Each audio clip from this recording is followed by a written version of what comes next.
We're on 74, and if you notice, this one is called it's actually a close reading. Yeah.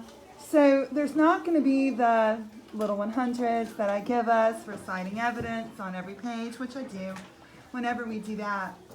But this is really the unit wrapper upper, okay? And if you weren't here yesterday, then I did say, just to allay some fears, that this is such, even though now you really do need to read about yesterday with the penny drop and maybe the bounce to bounce, we finished up things like that. Putting science and making to use and making it fun. But when it comes to an actual quiz, once we get finished with, I like to say octopi because I'm a nerd, and squids, the quiz is open book. Because the most important thing is that you really understand and hunt for the answer and make these laws of Newton's kind of stick with all the fun stuff that we did read about. Yeah, the penny drop, the ball bounce, the bounce experiment, you know, bumper cars, which we wish we could have ridden on this year. So it will be open book after octopi and squids. But this isn't like a citing evidence thing. This is called a close reading.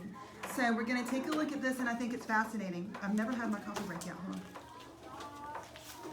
No, I'll put my mask on. What's fascinating about this is how scientists in the middle of the 20th century, yeah, the 1900s, World War II time, they were looking at the oceans and things that were super mysterious. And some of these things are going to be a size that you're not going to believe. They were looking at them, trying to figure out how to make something like a rocket go higher and how to make a submarine quieter so it could attack and sneak up on you. And when they were looking at, okay, how can we make this happen with our weaponry, they started looking at octopi and squid. There are going to be some what the heck moments in this story. And I haven't heard from my Aiden in a while. So Aiden, can we start with you on 74? This is using their heads. Amazing. Now, yes, it says octopuses. And it is completely acceptable to say that. But I'm a nerd. You know how when you look in a dictionary, I don't know the last time you looked in an official dictionary, after it gives you the word entry octopus, then right beside a noun, it'll tell you how to make it plural. Always in an official dictionary, okay? The first way to make it plural is the good old school, I just said good, that was my opinion, is the old school way. The second way is we gave up on people because they kept getting it wrong, that's finally acceptable too. Yeah? You know what really makes Miss Liz unhappy? Have y'all done plurals yet? Noun plurals? Yes. Did y'all get to the ones that end with O? Yes. Okay, so what your friends aren't seeing on the board, because this is kind of a side thing right now, is I just wrote the word mosquito up on the board. Okay? Yes. Now, mosquito officially is an S, but if you look, it'll say ES is fine. Yeah? This really gets on her nerves. This is always on Miss Liz's exam. It'll be on the 7th and 8th grade exam this year, and an exam is a big giant test that you take at the end of a semester. She's going to put hero on her exam for 7th and 8th grade. Guaranteed. She's going to tell them to make it plural. Old school, y'all got it, right? Because y'all had to have had this on a plural noun list. Is to add ES. You know what's happened in the past 5 years? Just add S. They said you can add S, which now means that this looks like a Greek name, Heros. That is completely acceptable now. That means if we were to have a spelling bee, and I am totally erasing this off the board, or that's going to put her in a bad mood if she walks in.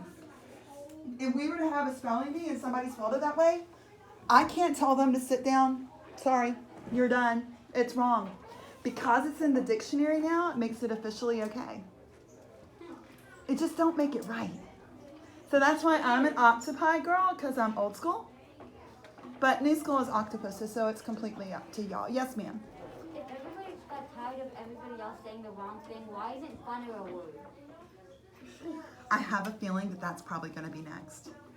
It is. And, you know what's changing in grammar? What? Here's one that you'll be happy with because y'all love to have get as a helping verb. Kid isn't a helping verb? It is not a helping verb. Yes. But some new high school and college level grammar books have a side note now saying in slang, which means not official English grammar, but kind of the everyday words that we always say, you know what I mean? Like, you know what I mean? That sometimes get is used as a helping verb. So I have a feeling get is slowly going to make its way into the helping verb list. Can you put It get? is. Be, being, been, become, became, could, should, would, has, have, had, do, does, good, get.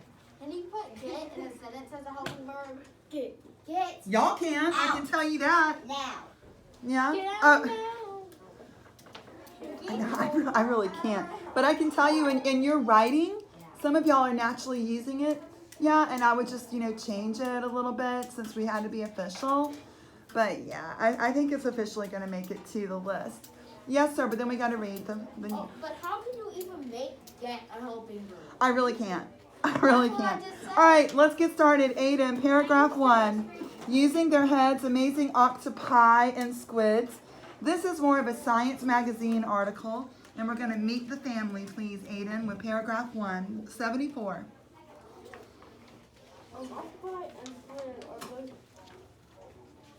members of the same underwater sea shark, the same undersea family. They are Almost everyone's going to have to say this word, cephalopods. Cephalopods. the word cephalopod comes from Greek, the oily beings used as head for feet. It is a fitting name because cephalopods move in the ocean of using structures that are located where their heads are. Yeah, so cephalopod does mean they use their heads for feet. So they walk on their heads. Okay. Callie, it's crazy. Callie, paragraph 2 with cephalopods. Cephalopods are invertebrate animals without Mhm. An octopus can range in size from under an inch to nearly 20 feet. Giant Pacific octopuses can weigh in at more than 500 pounds. Squids range in size from almost too tiny to see to as long as 60 feet. Okay. Now I know we've already made fun of my mask when I'm going after Chloe on a bumper car. But what you also don't know, or maybe you already do, I have really big feet. You do? Oh, for reals. Okay. Are you ready? I did too. An octopus can be nearly 20 feet long. A squid can be 3 times that, nearly 60. Okay, so 1, 2, right? 3, I just don't have to do toe to toe because I'm a 10. 4, 5, 6, 7, 8, 9, 10. This means that an octopus is going to be about the size of this room. 11, 12, 13, 14. I'm at 15 here. I'm going to be going to the wall, basically. That means an octopus could stretch the width of this room. body to the wall. The width of this room. Wait a minute. Now put 3 of these rooms together. Oh my god. That's a squid. What? Now, here's what's really cool. And I know this is going to be more of a, they can do really neat things and we're going to try to engineer it and figure out how we can get it for use like in a rocket or a submarine. But go back to my world of literature right now. Go back to your mythologies. Don't even go back that far. Go back to some of your first scary books in the 1800s about sea captains going out on a long adventure and seeing some type of sea monster. Like the Loch Ness monster. Well, what if it's just a giant squid? Is that a really good spoiler alert? Whoa, wait a minute. Is that where the Kraken came from? It's a giant Okay, squid. now I'm not going to be able to sleep tonight. I'm just going to stay. But Kraken. the thing is, Kraken was we do know now that it is true. In the 1800s, when a lot of adventure stories were being written about sea monsters, they did not know. One book written by Jules Verne, he was one of the first, sci-fi author, science fiction. He wrote 20,000 Leagues Under the Sea. This was about a giant sea monster that, okay, kind of had a personality, and he was kind of mean, and he always wanted to attack you. I don't think that happened. But really it came out to be, oh, Jules Verne was writing about a giant squid. But if a giant squid is basically from our front door to the end of the library, that would freak me out. It really would. I mean, an octopus this big They would just freak me like out. crawl out of the ocean. Well, then it gets freakier because that's a paragraph that we're not to yet. All right, Marshall, would you please read? Oh, yeah. Oh, it's coming. Marshall, paragraph 3. This is such a great magazine article. Paragraph 3, and if you have to get, I'm saying it's going to be cephalopod. I walk with my head. Both octopi and squids have long arms or tentacles. You might guess that these creatures can move around using their tentacles, but that is not the full story. They often move through the sea using their heads. You might say that they're head walkers. Which is, once again, what cephalopod, that Greek word, means. Okay? Now, they're going to start talking about their tentacles. There is a difference in the number of tentacles. So, you know, let's say you run across a 20-foot octopi or a 20-foot squid and you don't know which one is which. There's going to be an easy way to tell. Yes, sir, because we really, yes.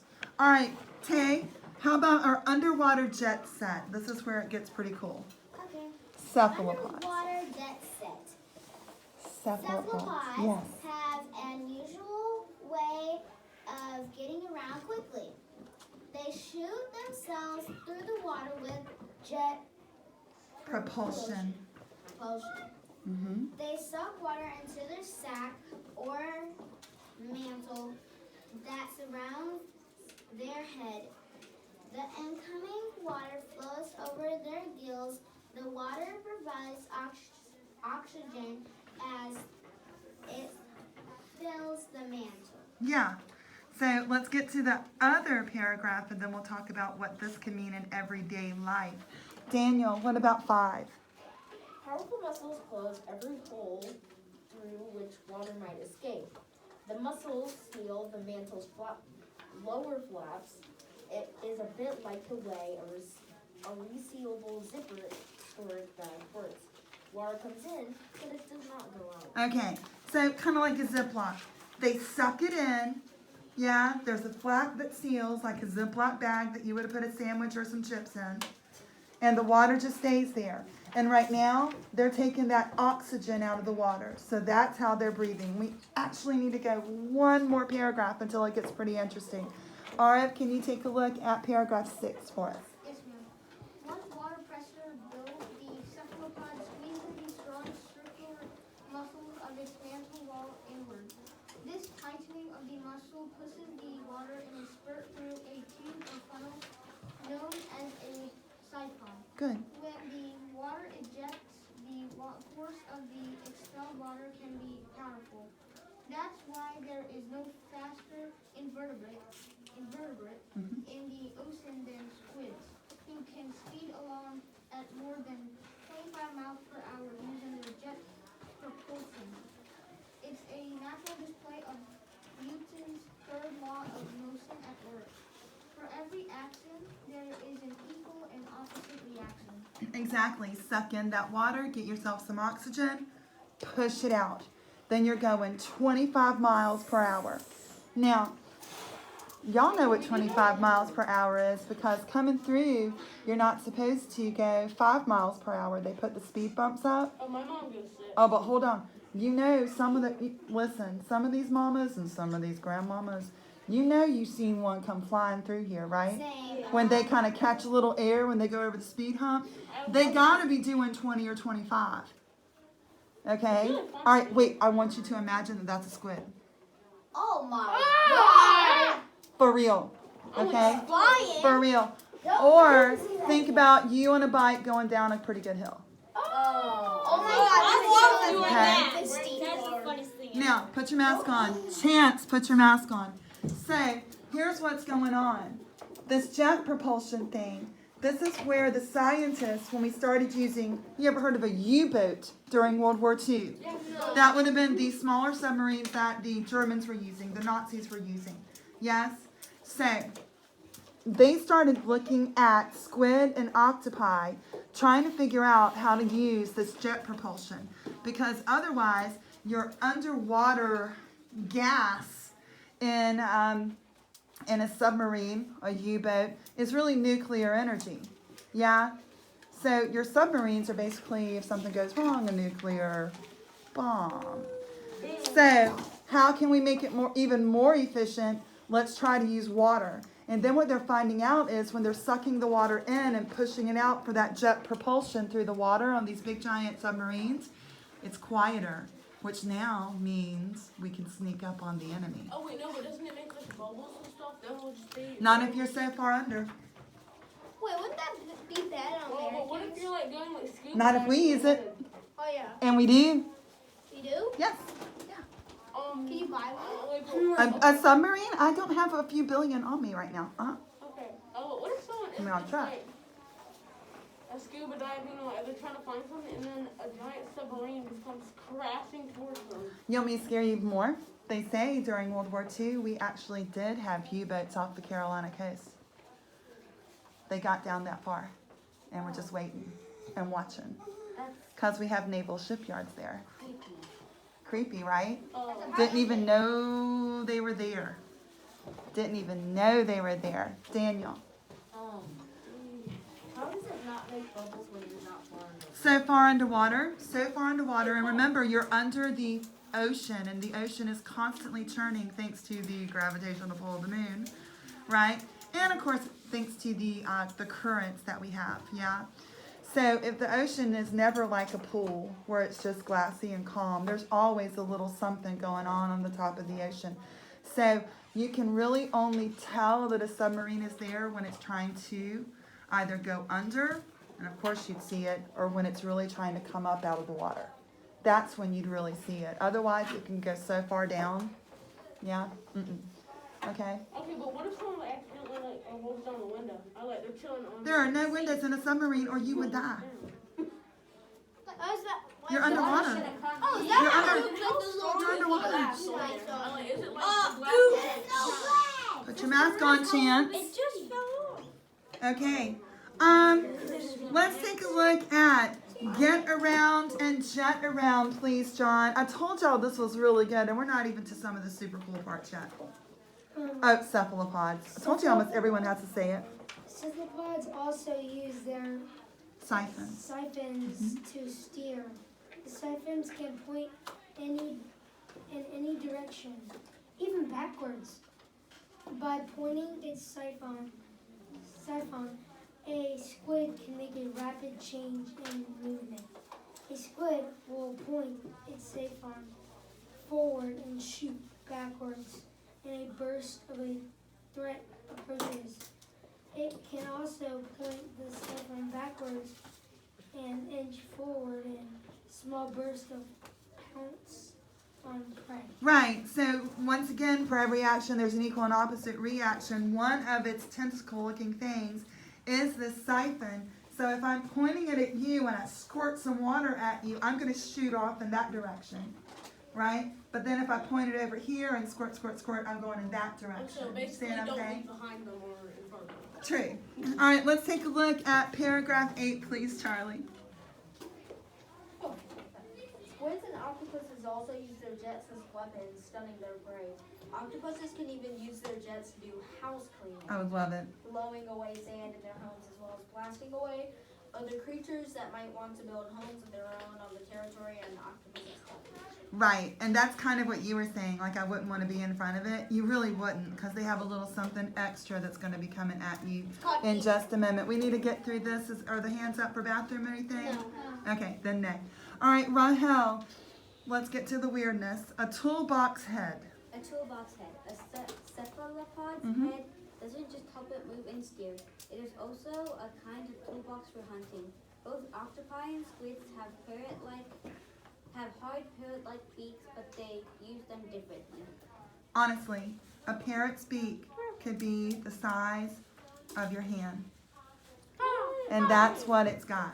Okay? Unless you gotta go to the bathroom, we gotta move on because this gets weird. Nope, nope, nope. All right, bathroom is fine. We can't stop for talk right now because we're getting to the weirdness. All right, so we've got a beak there. That's part of the toolbox. If that beak gets you, it's gonna clamp down and really get you. Okay? But it's got more because it's not just a one-tool toolbox. So Lathan, paragraph 10. An octopus captures its prey with the suckers on its 8 arms. Then it uses its beak to crack open the shells of its food, or such as clams and crabs. Sometimes an octopus will inject poison into its victim, making it unable to move. Octopuses can even inject substances that loosen a prey's meat from its shell. Now, the octopi is the one that has 8 tentacles. No more. 8. Okay? Cut one off, it still grows back. 8. Oh, so it's like Yeah. a sea star that goes True. 25. It's like a Now, lizard. here's the deal. There's poison there. So that poison is going to stun you. But then they can also, I mean, you get a crab sometimes and you're like, why is this crab so tough? They're going to kind of spit something into it to tenderize the meat. It's like you're getting ready to grill steaks or something. So the toolbox has a big old parrot-like beak. Yeah, that can get into crabs. Who knew they ate crabs? Then you've got the poison that can come out. And then you got a meat tenderizer. A hammer. Perfect. All right, let's take a look at paragraph 11, please, Lily Grace. Squids have 8 arms plus 2 extra long tentacles that they can use to attack and grab fish. They can then scrape the fish into their mouths with sharp beaks. Squids can also use their sharp beaks as weapons when they sneak up on prey. So squids have everything that an octopus has in its toolbox. But if you were to, I wouldn't know that I'd want to get too close to anything that's, like you said, more than about this big. But if you were to get close enough to count and you see 10, that is not an octopus. That's a squid. Because it has what the octopus has, but it has 2 more tentacles. Wait, Okay? Yes. wait, but what if it's like 8 and 10 quarters? Then would it be an octopus squid? Oh no, we're talking about just the number of tentacles. Yeah, so That's 8 of them is an octopus. But if there are 10 little dangly things hanging off of it, you got yourself a squid, and I would watch out because that brother can grow to 60 feet. Okay, wait, but what if you have 18 though? 60 feet, that's what, that, remember we were saying the front door to all the way at the end of the library. That's going to be your giant squid. That's bigger than Listen. I'm at like 20. You're only fascinated by size now. We haven't even gotten to the next page. Now, I don't know that we can do all this, but we'll see. Imagine if you didn't know it even existed and you're living in the 1800s. You're on an old wooden ship, And then right? And then something like that surfaces. You're writing home to your mama about that, and then someone's going to write a story about it. Thank you, Jules Verne. That would freak me out. Jet fins. And it created legendary stories. There was such an urban legend going on back in the day about these giant sea monsters that were going to kill you. Yeah, just like, oh, next one, Dean. But they were thinking they were something that was left over from the dinosaurs. Or they were thinking that they were something that was magical. And it ended up being a giant squid. Oh wait, no. Which in my house we call calamari, delicately fried with a dipping sauce. That is Delicious. delicious. Thank you, Lathan. It's delicious. All right, listen, there's more interesting stuff, so let's make this very quick. I mean, very quick, please, Taylor. Do you know what a Dumbo octopus is? Yes. Okay, it's the cutest thing I've ever seen. What's a Dumbo octopus? Yeah, it really does look like a little Dumbo. Yes, ma'am. I have 2 things. Hurry, please. Uh-huh. So we were riding on a thing, like a board down the ocean, and we saw a huge, like, black squid come up. It was big. And the second Great. thing is, can you go Absolutely. Yes, very quickly, yes. When she gets back, yes. And, that thing could be like as big as a megalodon. Yeah, true. All right, yes. Can squids change color? Yes. they can, but only slightly. It's not going to be like a neon disco ball or something. Maya liked the disco ball reference. Particularly when they do this one thing that they're about to do on this page. Nope. Maya, go to the next one. You've got flying squids. We're going to be going to Japan for this one.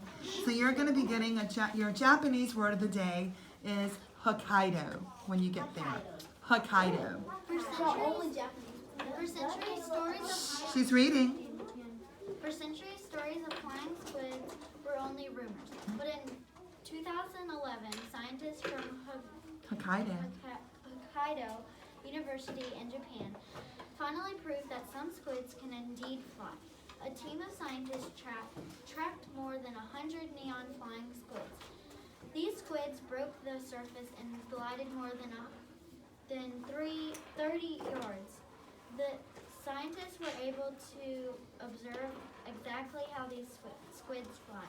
Like other squids, they have fins, which are on the sides of their mantle. The fins allow the squids to adjust their balance in the air, much like an actual jet. According to the Japanese team, once they finish shooting out of the water, they glide by spreading out their fins and arms. I am 60 feet long. My head, which I walk with, is at the library wall that's way away from me. I can fly. My little 10 tentacles are tickling the front door that you came into this morning. Dumbo ears. And sometimes when I use my little siphon and I shoot water, I like to, jump out of the water and fly for 30 feet. Well, 30 yards. And a yard is 50 I'm feet. thinking that might freak some sailors out. Oh, nope, there's more. Back in the day. Nope, there's more. It gets weirder. We are saying that these big giant things can fly. All right, Lily Grace is back. I don't remember who was next, but he's already gone. Then after him. Skylar, can you do paragraph 13? Because already we have flying squid. Like, I'm used to seeing flying fish, like flying salmon when they're on the run. But honestly, they're just jumping out of the water and you like count 1, 2, 3, 4, 5, they're back in the water, right? These dudes are gliding. Yeah, like a really good paper airplane. Don't you dare make one right now. That catches wind. You know, you did the nose just right. It's like They're you took- flying. It's like you took a fish and put a wingsuit on it. Not yet, because we're getting to the weird part. And I keep saying it, but there's so much weirdness in this that I knew this would be y'all's thing. Go, baby girl. A flying squid can create lift Mm-hmm. or enough force to stay up by using its fins together with a web that stretches between the squid's arms and body. These keep the squid steady throughout its fight. The squid folds up its fins and limbs like a umbrella, closing before it Re-enters. re-enters the water. Flying is a great way to escape underwater predators.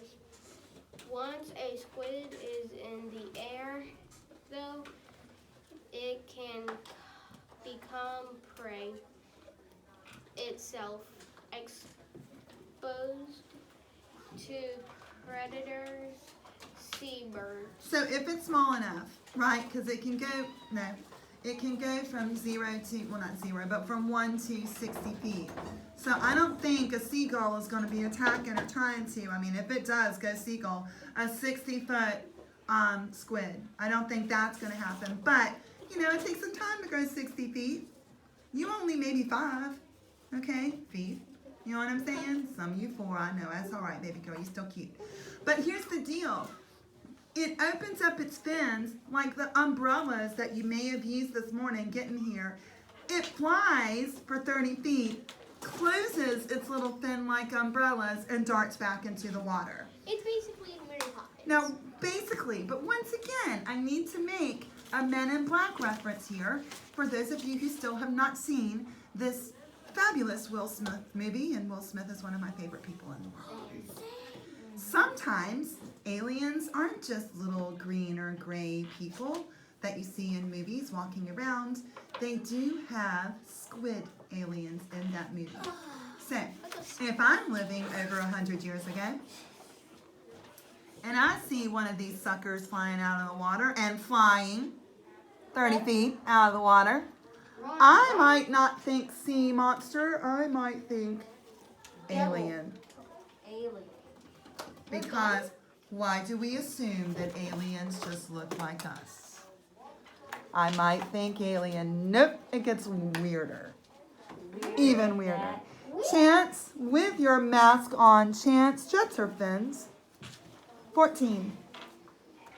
It turns out the jet Propulsion. propulsion is not the most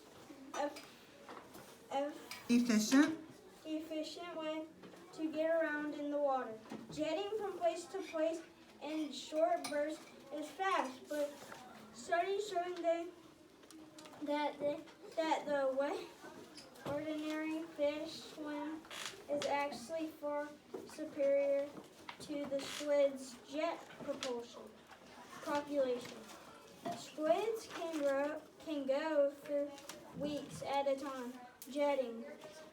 However, when scientists compare the way fish swim to the way squids jet around, the tail-wagging fish win. A fish, such as a salmon, can go faster over a long distance without spending nearly as much energy as squid. A squid would have to eat almost 4 times as much salmon to go the same distance. Okay, so the jet propulsion is really cool. No, we got 2 more to go and then we're done. Jet propulsion is really cool, but they are saying that if you have a fin, if you are a fish, you can go faster. All right, got you. Now, are you ready for the weirdness? And I need for you to picture it. James, jetting, or I swear to you, it says walking. Please, paragraph 15. Jet propulsion is dramatic, but there are other ways that Cephalopods. cephalopods can get from place to place. One way is by simply walking. Many species of octopi move across the sea bottom by reaching out and tugging themselves rock to rock with the suckers on their tentacles. Scientists even filmed the octopus walking across the ocean floor with just 2 of their tentacles, using them as legs. Like a person, some octopuses even have been observed hauling themselves across dry land, trying to get to one body of land to another. I'm out. That's it. That's not normal. I'm done. I'm never going to the ocean again. I never want to go to the beach again, and I'm already not a beach person. But if I'm at the beach and there's an octopus that is brought, all right. By the way, just an octopus one. the squid flies here, but then the octopus is carried onto the beach by a big giant wave, and then the octopus just, I don't know, stands up on 2 tentacles and starts walking toward me. I'm out. Gonna go take pictures. Peace out, bye. I'm going to the hotel, but I mean, I am going to go to the beach and see if that happens. they say that it does, and they've actually filmed it. So this is something that, like, truly, let's finish this one paragraph. What time do we have? We got to look at this. All right, baby girl, Chloe, finish us out. Paragraph 16, what can they teach us? I think we've learned a lot, but let's see what's left. Scientists have closely studied the jet propulsion of cephalopods. Squids have given some engineers ideas about how to design fast-moving, complex underwater vehicles. Squid jet propulsion has also inspired an idea for a kind of small energy generator. The vortex generator is modeled after the way a squid's suron or funnel works. This generator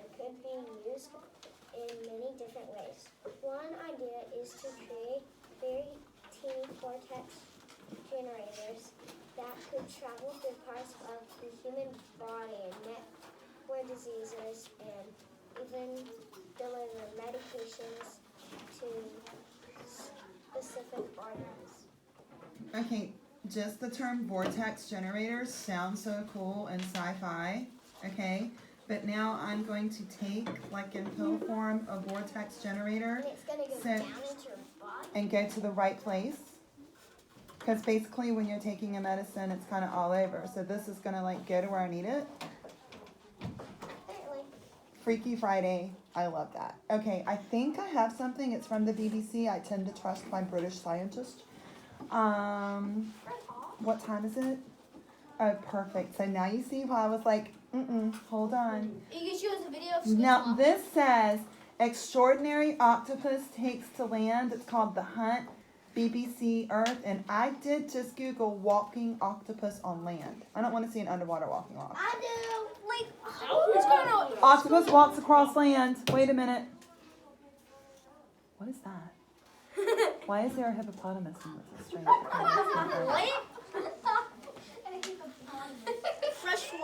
Freshwater octopus. Okay, that doesn't really look like a walking on land there. All right, wait, hold up, because I don't see very well, but that legit looks like a. Holy heck! A hippo. Skip back. No. I'm gonna preview, then I'll turn around. I'm quiet.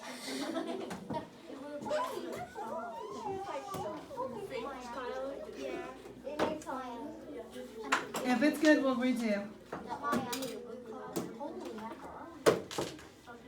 Is it disgusting? A little bit. A little bit.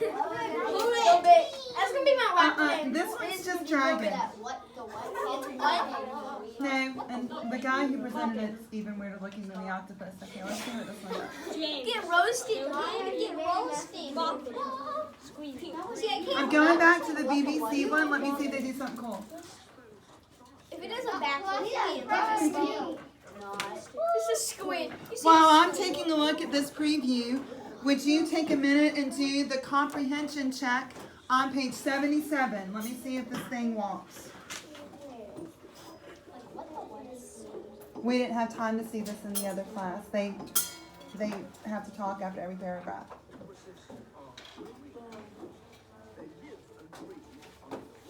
Oh, come on, don't make me wait for it. I just want to walk on land. Right? All right, 37-second walk on land.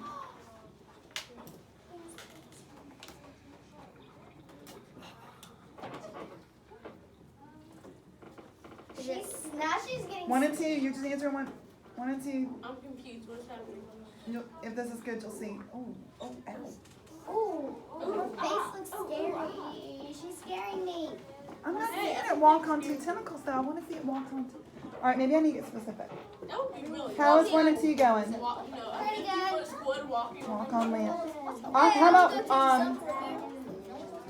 How about walking octopus on 2 legs.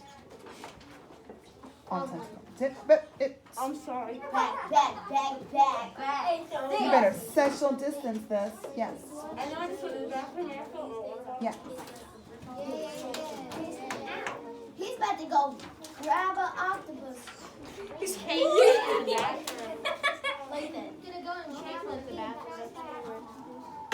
didn't grab the passy.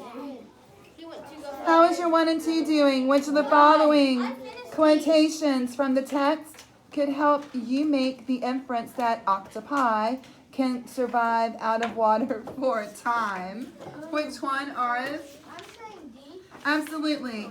Kind of like what I've been looking at. The octopi have been observed hauling themselves across dry land. Hold up before I get to number 2. I'm waiting for, I think this is going to be a good one.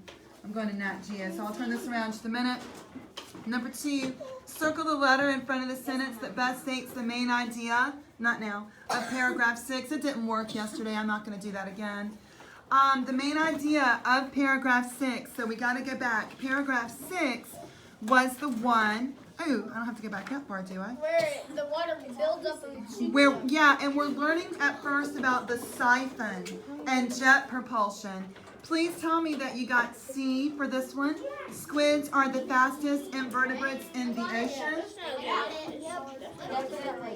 Okay. It's a good one. No, it's not that long. Can we see an octopus that's driving on the ground? That's the. I just saw it and it looked disgusting. Save me. I'm excited for this. That's a big squid. It's probably so hell. What?